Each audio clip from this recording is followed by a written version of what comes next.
ಜಯಪ್ರಕಾಶ್ ಹೆಗಡೆ ಅವರು ಮತ್ತು ಕೋಟ ಶ್ರೀನಿವಾಸ ಪೂಜಾರಿ ಮಧ್ಯೆ ಸಣ್ಣ ವಾದ ಆಯಿತು ಅಂತೇಳಿ. ವಾದವೂ ನಡೆಯಲಿಲ್ಲ. ಹೊರಗಡೆ ಅದು ಗೊತ್ತಾಗಿ ಸತ್ಯ. ಒಬ್ಬರು ಹೇಳ್ತಾರೆ ನೀವು ಧಮಕಿ ಹಾಕಿದ್ರೆ ಅಂತ. ಎಲ್ಲ ಧಮಕಿ ಹಾಕಾಗ್ತಾರೆ. ಆದ್ರೆ ಕೋಟಾ ಶ್ರೀನಿವಾಸ ಪೂಜಾರಿ ಅವರಿಂದ ಹೋಗಿದೆಯಾ ಅದು ಹೊರಗೆ? ಚುನಾವಣೆ ಮುಗಿದ ಮೇಲೆ ನಿಮ್ಮ ಪ್ರಶ್ನೆಗಳಿಗೆಲ್ಲ ಉತ್ತರ ಹೇಳ್ತೀನಿ. ಆತ್ಮೀಯರೇ ನಮಸ್ಕಾರ, ಹೇಗಿದ್ದೀರಿ? ವಾರ್ತೆ ವಿಶೇಷ ಕಾರ್ಯಕ್ರಮಕ್ಕೆ ಸ್ವಾಗತ. ನಾನು ವೀರೇಂದ್ರ ಉಪ್ಪುಂದ. ಇವತ್ತು ವಾರ್ತೆಯಲ್ಲಿ ನಾನು ಹೇಳ್ತಾ ಇರುವಂಥದ್ದು ಒಂದು ಘಟನೆಯ ಕುರಿತು. ಈ ಘಟನೆಯ ಕುರಿತು ನೀವು ಎಲ್ಲೂ ಕೂಡ ಬೇರೆ ಎಲ್ಲೂ ಈ ಸುದ್ದಿಯನ್ನು ನೋಡಿರೋಕೆ ಸಾಧ್ಯವೇ ಇಲ್ಲ. ಮತ್ತೆ ಯಾರಿದರ ಪಾತ್ರಧಾರಿಗಳಿದಾರಲ್ಲ ಅವರಿಂದ ಇದನ್ನು ನೀವು ನಿರೀಕ್ಷೆ ಮಾಡಲಿಕ್ಕೆ ಸಾಧ್ಯ ಇಲ್ಲ.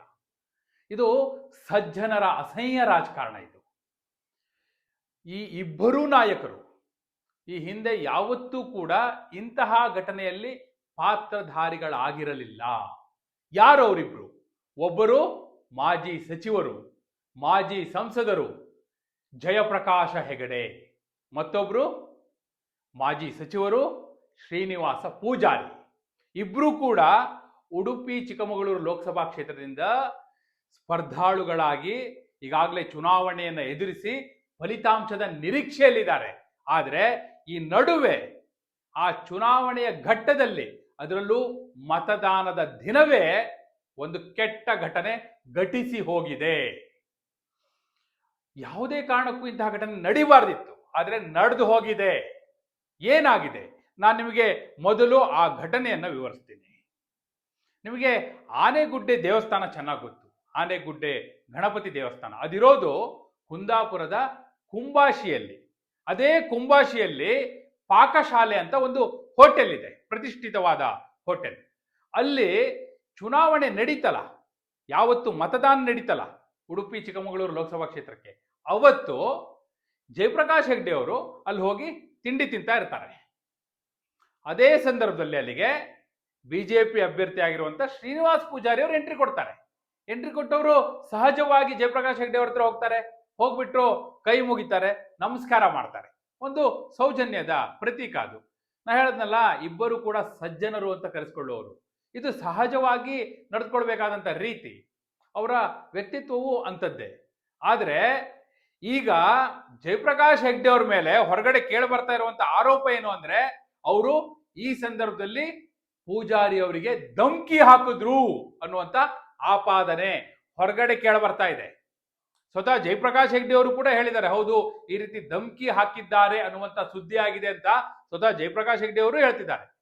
ಜಯಪ್ರಕಾಶ್ ಹೆಗ್ಡೆ ಅವರೇ ಧಮಕಿ ಹಾಕಿದ್ರು ಅಂತ ಹೇಳಿ ಸುದ್ದಿ ಆಗಿದೆ ಅನ್ನೋದನ್ನ ಜಯಪ್ರಕಾಶ್ ಹೆಗ್ಡೆ ಅವರೇ ನಮಗೆ ಕನ್ಫರ್ಮ್ ಮಾಡ್ತಾರೆ. ಆದ್ರೆ ಧಮಕಿ ಹಾಕಿಸಿಕೊಂಡಂತವ್ರು ಅಂತ ಈಗ ಏನ್ ಮಾತಾಡ್ತಾ ಇದಾರಲ್ಲ, ಆ ಪೂಜಾರಿ ಅವರು, ಶ್ರೀನಿವಾಸ ಪೂಜಾರಿ ಅವರು, ಇಲ್ಲ ಧಮಕಿಯನ್ನು ಹಾಕಿಲ್ಲ, ವಾದ ಆಗಿರ್ಬೋದು ಅಷ್ಟೇ ಅಂತಾರೆ.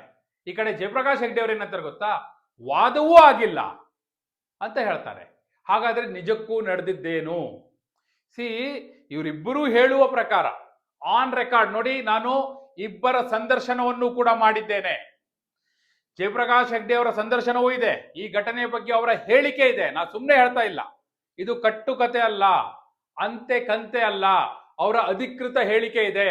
ಶ್ರೀನಿವಾಸ ಪೂಜಾರಿ ಅವರ ಅಧಿಕೃತ ಹೇಳಿಕೆ ಇದೆ. ಅವರಿಬ್ರು ಈ ಘಟನೆಯ ಬಗ್ಗೆ ಮಾತನಾಡಿದ್ದಾರೆ. ಘಟನೆ ನಡೆದಿರೋದು ನಿಜ.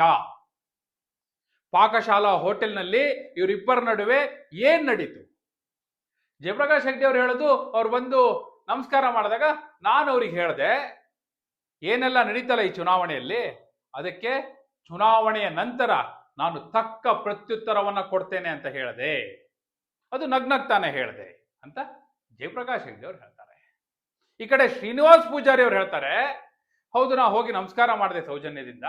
ಆಗ ಅವರು ಕೆಲವು ಘಟನೆಗಳಿಂದ ಅವರಿಗೆ ಏನೋ ಮನಸ್ಸಲ್ಲಿ ಉಳಿದಿರಬಹುದು, ಬೇಜಾರಾಗಿರ್ಬೋದು, ಅದಕ್ಕೆಲ್ಲ ನಾನು ಚುನಾವಣೆ ಆದ್ಮೇಲೆ ಉತ್ತರ ಕೊಡ್ತೀನಿ ಅಂತ ಹೇಳಿದ್ರು.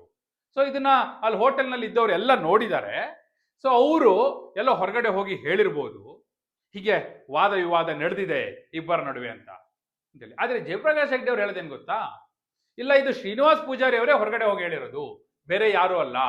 ಸ್ವತಃ ಕೋಟಾ ಶ್ರೀನಿವಾಸ್ ಪೂಜಾರಿ ಅವರೇ ಹೊರಗಡೆ ಅವತ್ತು ಚುನಾವಣೆ ನಡೀತಿತ್ತಲ್ಲ, ವೋಟಿಂಗ್ ಆಗ್ತಾ ಇತ್ತಲ್ಲ, ಬೂತ್ಗೂ ಹೋಗಿ ಪ್ರಚಾರ ಮಾಡಿದ್ದಾರೆ ಇದನ್ನ ಅನ್ನೋದನ್ನ ಜಯಪ್ರಕಾಶ್ ಹೆಗ್ಡೆ ಅವರು ಆಪಾದನೆ ಮಾಡ್ತಾರೆ. ಆದ್ರೆ ಕೋಟಾ ಶ್ರೀನಿವಾಸ್ ಪೂಜಾರಿ ಅವರು ಹೇಳ್ತಾರೆ, ಇಲ್ಲ ನಾನು ಯಾರಿಗೂ ಕೂಡ ಅದನ್ನ ಹೇಳಿಲ್ಲ, ನಾನು ಯಾರ ಜೊತೆಯೂ ಕೂಡ ಸ್ವತಃ ಇದ್ರ ಬಗ್ಗೆ ಪ್ರಸ್ತಾಪ ಮಾಡಿಲ್ಲ ಅಂತ ಕೋಟಾ ಶ್ರೀನಿವಾಸ್ ಪೂಜಾರಿ ಅವರು ಹೇಳ್ತಾರೆ. ಮತ್ತೆ ಅವ್ರು ಹೇಳ್ತಾರೆ, ನಂಗೆ ಜಯಪ್ರಕಾಶ್ ಹೆಗ್ಡೆ ಅವರ ಬಗ್ಗೆ ಬಹಳ ಗೌರವ ಇದೆ, ಅವ್ರು ಬಹಳ ಹಿರಿಯರು, ಅವ್ರ ಬಗ್ಗೆ ನಾ ಹಾಗೆಲ್ಲ ಲೂಸ್ ಟಾಕ್ ಮಾಡೋದಿಲ್ಲ ಅನ್ನುವಂತಹ ಪ್ರತಿಕ್ರಿಯೆಯನ್ನ ಕೋಟಾ ಶ್ರೀನಿವಾಸ್ ಪೂಜಾರಿ ಅವರು ಕೊಡ್ತಾರೆ. ಅಲ್ಲಿಗೆ ಒಂದಂತೂ ಸ್ಪಷ್ಟ ಆಯ್ತು, ಪಾಕಶಾಲೆಯಲ್ಲಿ ಒಂದು ಘಟನೆ ನಡೆದಿದೆ. ಇಬ್ಬರು ಸಜ್ಜನ ರಾಜಕಾರಣಿಗಳ ನಡುವೆ ಇಂಥದ್ದೊಂದು ಕೆಟ್ಟ ರಾಜಕಾರಣ ನಡೆದಿದೆ. ನೋಡಿ, ಇನ್ ಫ್ಯಾಕ್ಟ್ ಇಬ್ಬರನ್ನು ಕೂಡ ನಾನು ಒಟ್ಟಿಗೆ ವೇದಿಕೆಗೆ ತರಬೇಕು ಅಂತ ಹೇಳಿಯೇ ಕರೆದೆ. ಆದ್ರೆ ಒಂದೇ ಮಾತಿಗೆ ಕೋಟಾ ಶ್ರೀನಿವಾಸ್ ಪೂಜಾರಿ ಅವರು ಒಪ್ಕೊಂಡ್ರು. ಆದರೆ ಜಯಪ್ರಕಾಶ್ ಹೆಗ್ಡೆ ಅವರು ಒಪ್ಕೊಳ್ಳಿಲ್ಲ. ಯಾಕೆ ಅಂದ್ರೆ ಅವ್ರು ಕೊಟ್ಟದ್ದು ಈ ಘಟನೆಯ ಕಾರಣ. ಇಬ್ಬರು ಸಜ್ಜನರ ನಡುವೆ ಅಸಲಿಗೆ ನಡೆದಂತ ಅಸಹ್ಯ ರಾಜಕಾರಣ ಏನು ನೋಡಿ, ಒಂದಂತೂ ಸ್ಪಷ್ಟ. ಇದರಿಂದಾಗಿ ತಮಿಳ್ನಾಡಿನ ರಾಜಕಾರಣ ನೀವು ನೋಡಿದಿರಿ. ಜಯಲಲಿತಾ ಅವ್ರನ್ನ ವಿಧಾನಸಭೆಯಲ್ಲಿ ಅವಮಾನಿಸಿದ್ರು. ಅದು ಯಾವ ರೀತಿ? ಸೀರೆಯನ್ನ ಸೆಳೆದು ಅವಮಾನಿಸಿದ್ರು. ಅದಕ್ಕೆ ಅವ್ರು ಯಾವ ರೀತಿ ಸೇಡ್ ತೀರಿಸ್ಕೊಂಡ್ರು? ಕರುಣಾನಿಧಿ ಅವ್ರನ್ನ ರಾತ್ರೋರಾತ್ರಿ ಹೆಂಗೆ ಎತ್ತಾಕೊಂಡು ಹೋದ್ರು ನೋಡಿದಿರಲ್ಲ ನೀವು. ಆ ರೀತಿ ಎತ್ತಾಕೊಂಡು ಹೋಗಿ ಅವರು ಸೇಡ್ ತೀರಿಸ್ಕೊಂಡ್ರು. ಅಂತ ಕೆಟ್ಟ ರಾಜಕಾರಣ ತಮಿಳುನಾಡಲ್ಲಿ ನಾವು ನೋಡಿದ್ದೀವಿ. ಕೇರಳದಲ್ಲೂ ಅಂತಹ ರಾಜಕಾರಣ ಇದೆ, ಆಂಧ್ರ ಪ್ರದೇಶದಲ್ಲೂ ಇದೆ. ಆದ್ರೆ ಕರ್ನಾಟಕ ಯಾವತ್ತೂ ಕೂಡ, ಅದರಲ್ಲೂ ಕೂಡ ಇಂತಹ ಸಜ್ಜನ ರಾಜಕಾರಣಿಗಳಿಂದ ನಾವು ಒಟ್ಟಿಗೆ ಕಾಣಿಸ್ಕೊಳ್ಳಲ್ಲ ಅನ್ನೋ ಮಟ್ಟಿಗೆ ಯಾವತ್ತೂ ಆಗಿರಲಿಲ್ಲ. ಇವರಿಬ್ರು ಕೂಡ ಒಳ್ಳೆಯ ಸ್ನೇಹ ಸಂಬಂಧವನ್ನ ಹೊಂದಿದಂಥವ್ರು. ಆದ್ರೆ ಅವರೇ ಈಗ ಒಬ್ಬರ ಮುಖ ಒಬ್ಬರು ನೋಡದಂತಹ ಪರಿಸ್ಥಿತಿ ಬಂದಿದ್ಯಾಕೆ ನೋಡಿ. ಇದು ಸಣ್ಣ ವಿಚಾರ ಅಲ್ಲ, ಬಹಳ ಸೂಕ್ಷ್ಮವಾದಂತಹ ವಿಚಾರ. ಜಯಪ್ರಕಾಶ್ ಹೆಗ್ಡೆ ಅವರು ಸಮಯಕ್ಕೋಸ್ಕರ ಕಾದಿದ್ದಾರೆ, ಸಮಯ ಬಂದಾಗ ಉತ್ತರ ಕೊಡ್ತೀನಿ ಅಂತ ಹೇಳಿದ್ದಾರೆ. ಚುನಾವಣೆಯ ನಂತರವೂ ಕೂಡ ಇದು ಈಗ ಅಲ್ಪ ವಿರಾಮ ಮುಂದುವರಿಯುತ್ತೆ. ಹಾಗಾದ್ರೆ ಈ ಇಬ್ಬರೂ ನಾಯಕರು ಈ ಘಟನೆಯ ಬಗ್ಗೆ ಹೇಳೋದೇನು, ಅವರ ಹೇಳಿಕೆ ಏನು? ಎಸ್, ನೀವು ಅದನ್ನ ನೋಡಿದ ನಂತರ ನೀವೇ ತೀರ್ಮಾನ ಮಾಡಿ ಎಂತಹ ರಾಜಕಾರಣ ನಡೀತಾ ಇದೆ, ಇಬ್ಬರು ಸಜ್ಜನ ರಾಜಕಾರಣಿಗಳ ನಡುವೆ ಏನ್ ನಡೀತಾ ಇದೆ, ಹಾಗೂ ಇದು ಎಲ್ಲಿಗೆ ಹೋಗಿ ಮುಟ್ಟುತ್ತೆ.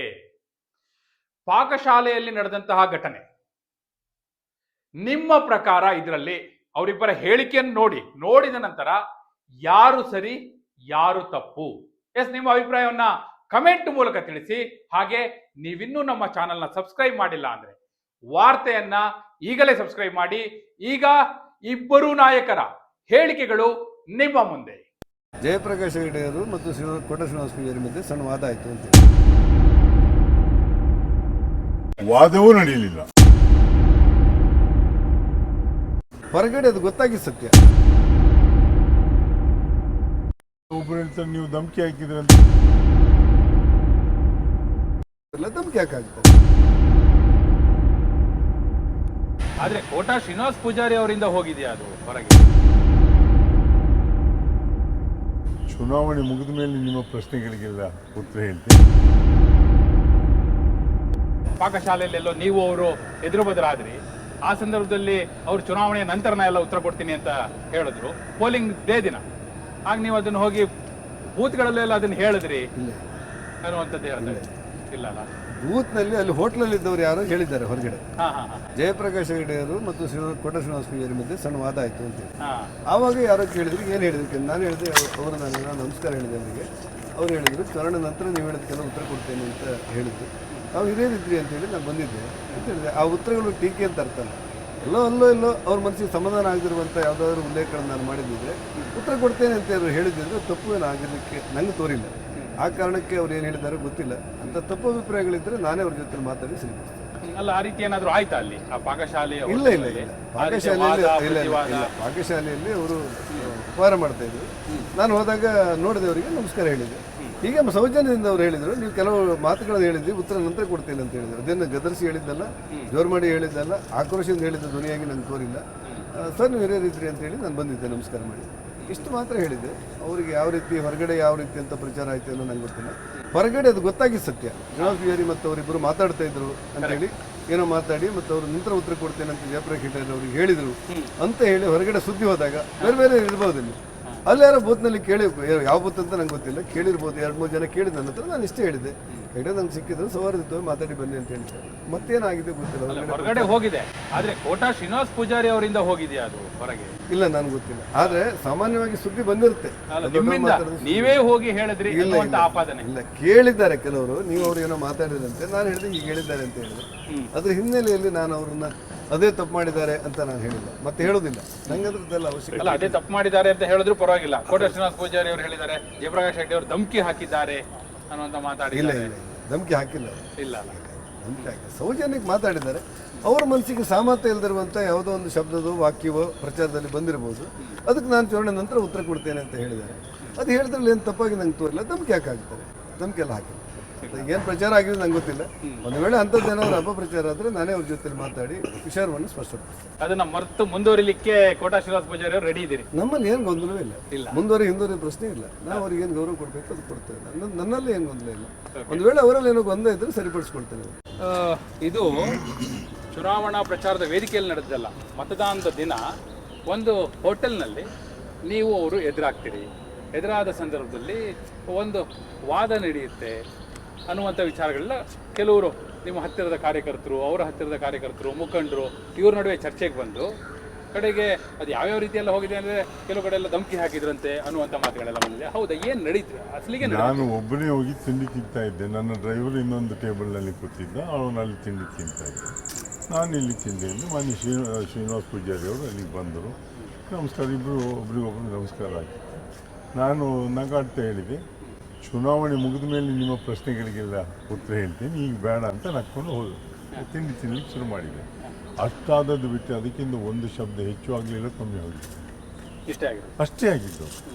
ಅಷ್ಟು ಒಂದು ವೇಳೆ ಚರ್ಚೆ ಆಗಿದ್ದರೆ ಹೋಟೆಲ್ನವರೆಲ್ಲ ಹುಡುಗರು ಬಂದು ನೋಡಬೇಕಿತ್ತು. ಕ್ಯಾಶಿಯರ್ ಇದ್ದರು ಅಲ್ಲಿ ಹೋಗಿ ಕೇಳಿ ನೀವು. ಆ ಹೋಟೆಲ್ನ ಪಾಕಶಾಲೆ ಕುಂಬಾಶಿಯಲ್ಲಿ ಅಲ್ಲಿ ಹೋಗಿ ಕೇಳ್ಬೋದು.